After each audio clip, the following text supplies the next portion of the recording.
জ্ঞানী হওয়া ছাড়া কোনো রাস্তা নাই। আপনি ঢাকা বিশ্ববিদ্যালয়ে যান, যখন ফুটবল বিশ্বকাপ হবে গোটা ঢাকা বিশ্ববিদ্যালয় মিলে বড় স্ক্রিন লাগিয়ে ফুটবল খেলা দেখবে, এরকম একটা রেকর্ড আপনি অক্সফোর্ড, ক্যামব্রিজ, হার্ভার্ড ইউনিভার্সিটির এনে দেবেন। তাহলে নেতা ঢাকা বিশ্ববিদ্যালয়ের ছাত্ররা হবে বিশ্বের, না নেতা অক্সফোর্ড ক্যামব্রিজের ছাত্ররা হবে? অক্সফোর্ড ক্যামব্রিজের ছাত্ররা। কেন? ওরা ওদের সময়কে জ্ঞানের পিছনে লাগাচ্ছে। আর ইহুদিরা এটাই চায় যে দুনিয়ার মানুষ যত নেশাগ্রস্ত থাকবে তত এদের কন্ট্রোল করা সহজ। এই গাইবান্ধার সাঘাটার সব মানুষ যদি নেশাগ্রস্ত হয়, এদের কন্ট্রোল করা সহজ না কঠিন বলেন তো? অনেক সহজ। সারা পৃথিবীর সব মানুষ যদি এরকম নেশা জুয়ায় মত্ত থাকে, এরা তো গোলাম, অটোমেটিক গোলাম।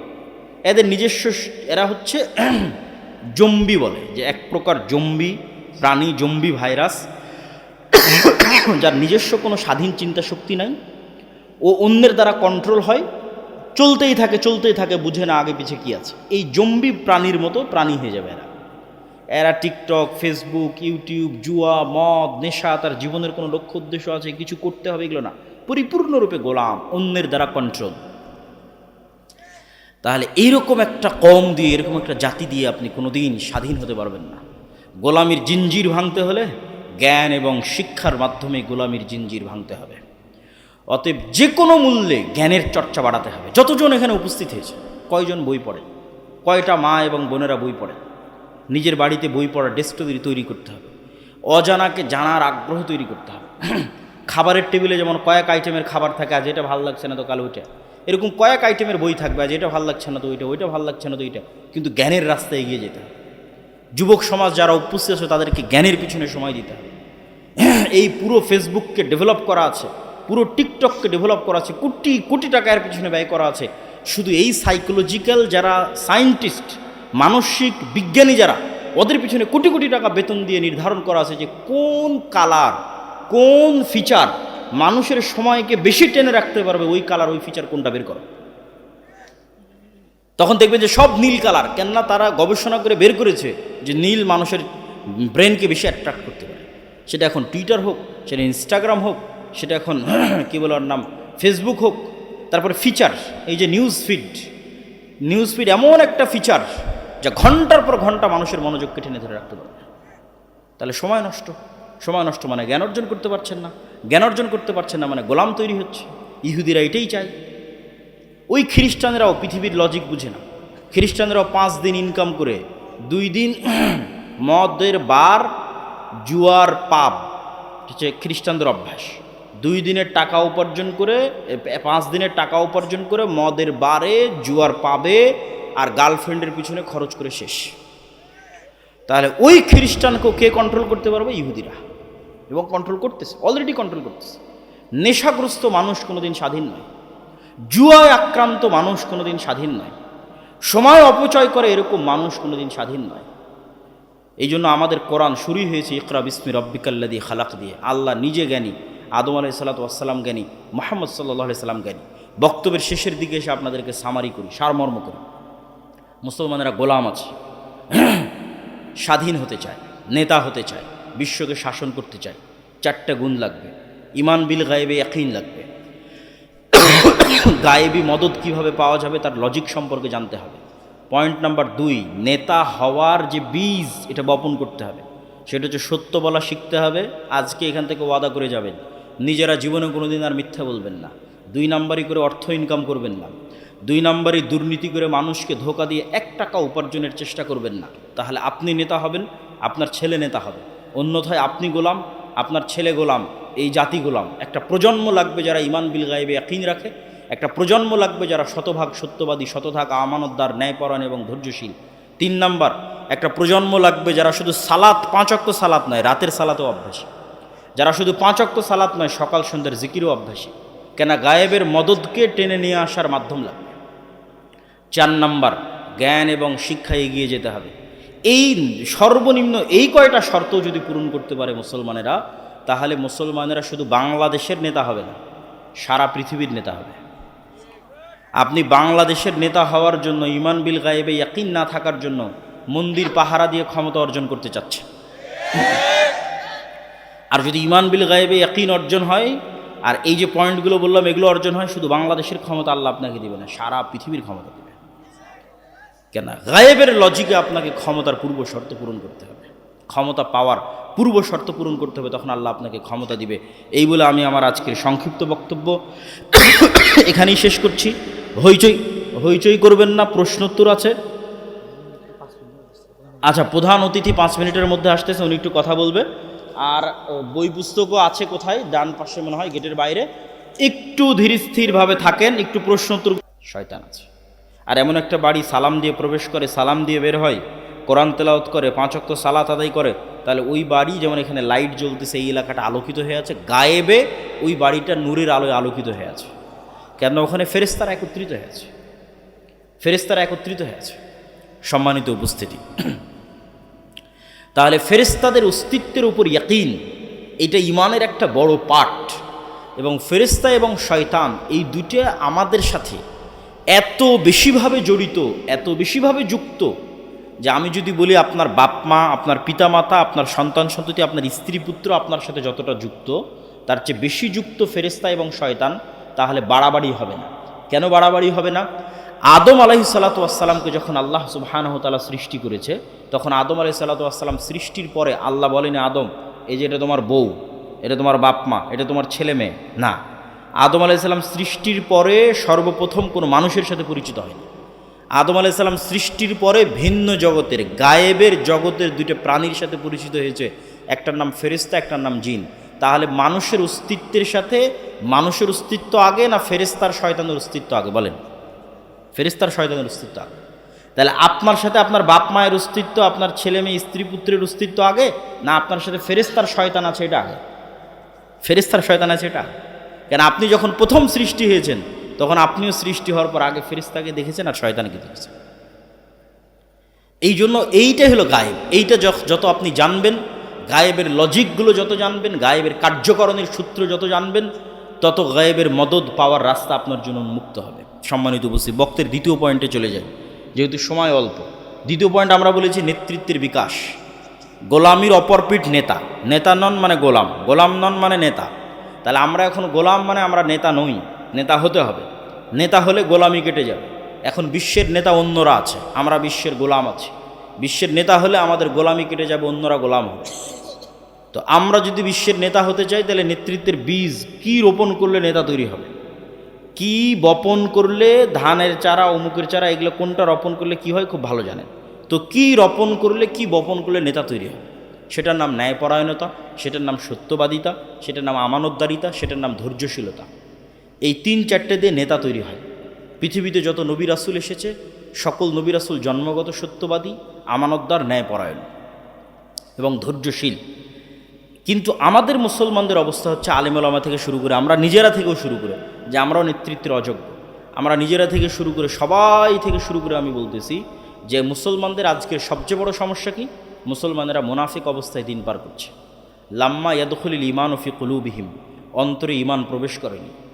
বাহ্যিক ইসলাম নিয়ে মনে করছে নিজে ধোঁকা দিচ্ছে, আল্লাহকে ধোঁকা দিতে যাচ্ছে, পরকালকে ধোঁকা দিতে যাচ্ছে। বাহ্যিক ইসলাম কি? 5টা, তার মধ্যে 4টা, সালাত, সিয়াম, হজ, জাকাত। এই সালাত, সিয়াম, হজ, জাকাত মদিনায় হিজরতের পর ফরজ হয়েছে। তাহলে মদিনায় হিজরতের আগে 13 বছর আল্লাহর নবী সাহাবীদের কি শিখালো? সালাতি যখন নাই, সিয়ামে যখন নাই, হজই যখন নাই, জাকাতই যখন নাই, তাহলে মক্কার 13 বছর করলো কি? মক্কার 13 বছর ইমান বিল গায়েব শিখিয়েছে, ওটা আসল।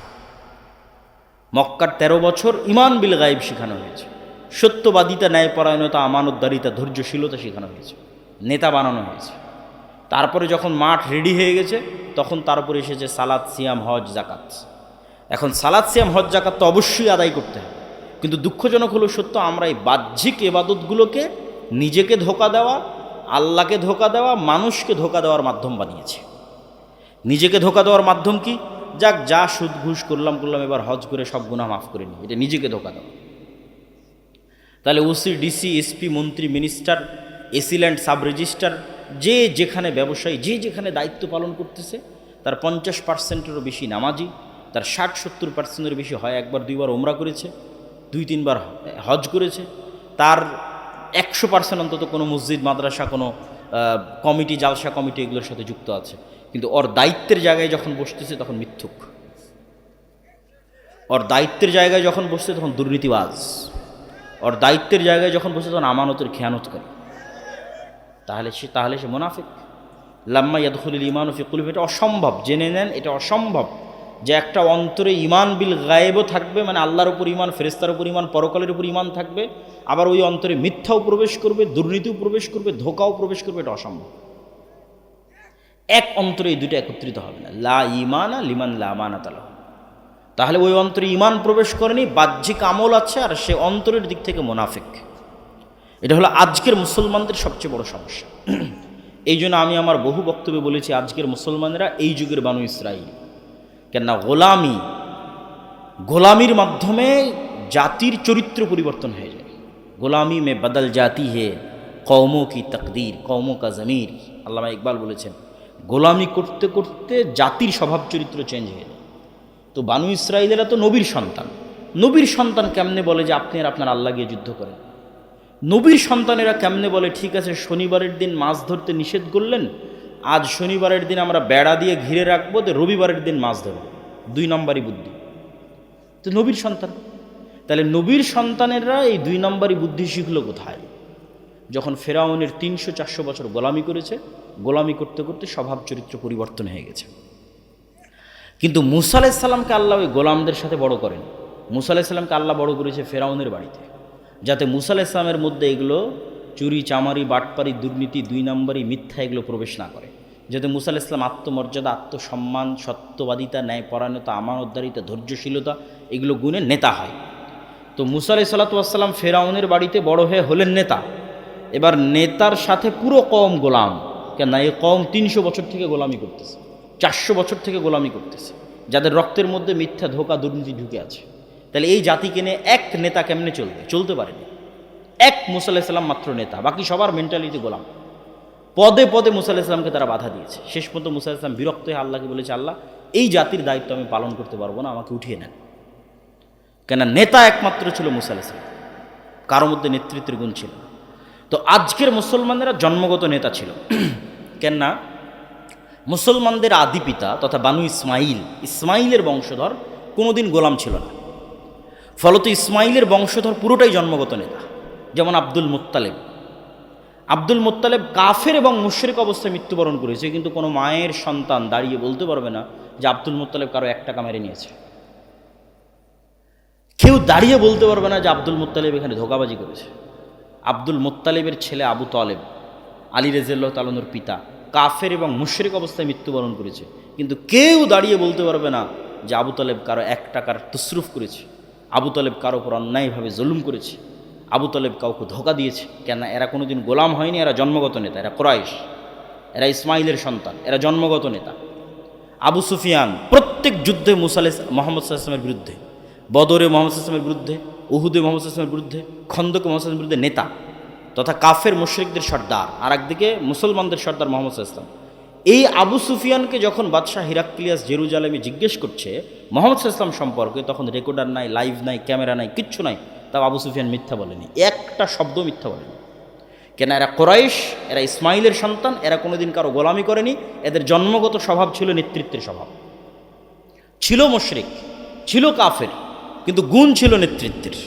ফলত নেতৃত্বের গুণাবলী সম্পন্ন আবু তালেবের ছেলে আলী যখন মুসলমান হয়ে গেছে, নেতৃত্বের গুণাবলী সম্পন্ন আবু সুফিয়ান যখন নিজে মুসলমান হয়ে গেছে, আবু সুফিয়ানের ছেলে মুআবিয়া যখন মুসলমান হয়ে গেছে, তাহলে একদিকে জন্মগত নেতৃত্ব আর একদিকে তাওহীদ, এই 2 শক্তিতে বলিয়ান হয়ে এরা হয়ে গেছে বিশ্বের নেতা।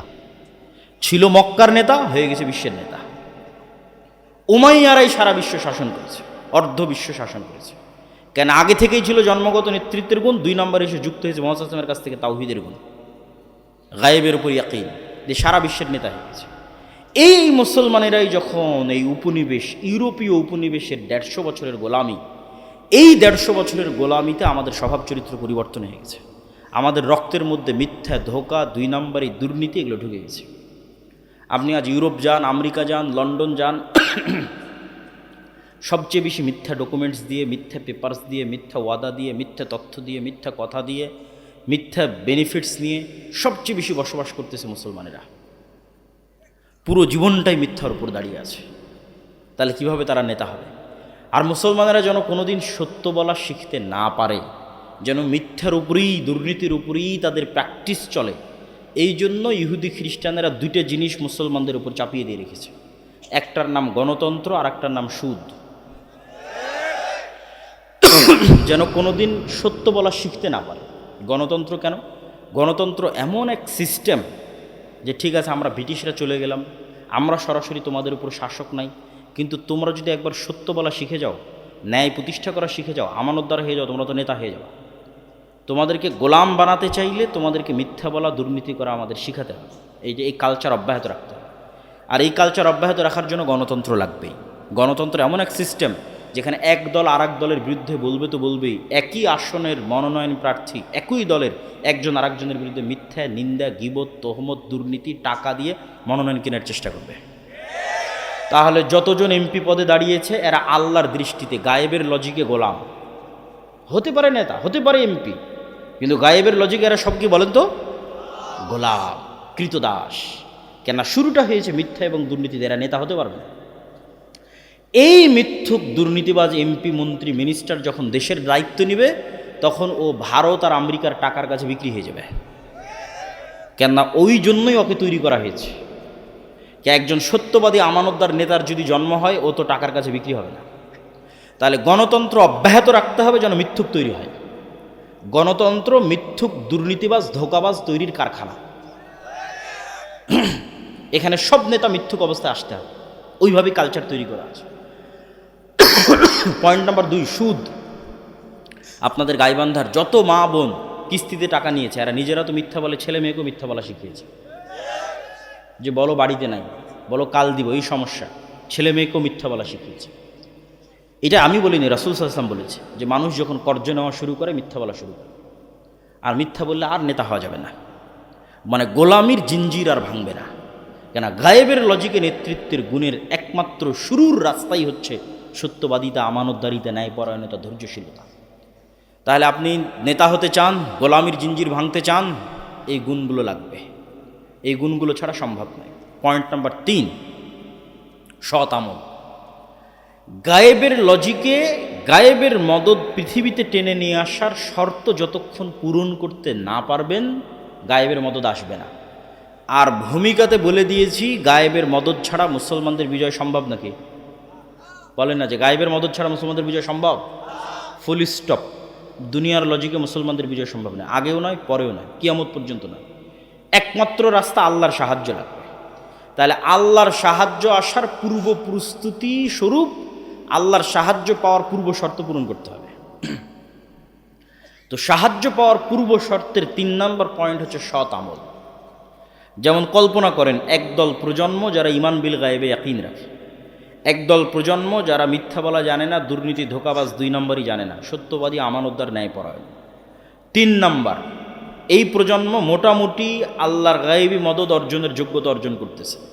3 নম্বর, আল্লাহর গায়েবী মদদকে আসমান থেকে টেনে নিয়ে আসতে পারে সৎ আমল। দেখেন রাসূলুল্লাহ সাল্লাল্লাহু আলাইহি সাল্লাম যখন বদরের যুদ্ধে যাবে, কোথায় উনি আল্লাহর নবী, উনি তো মনে করতে পারেন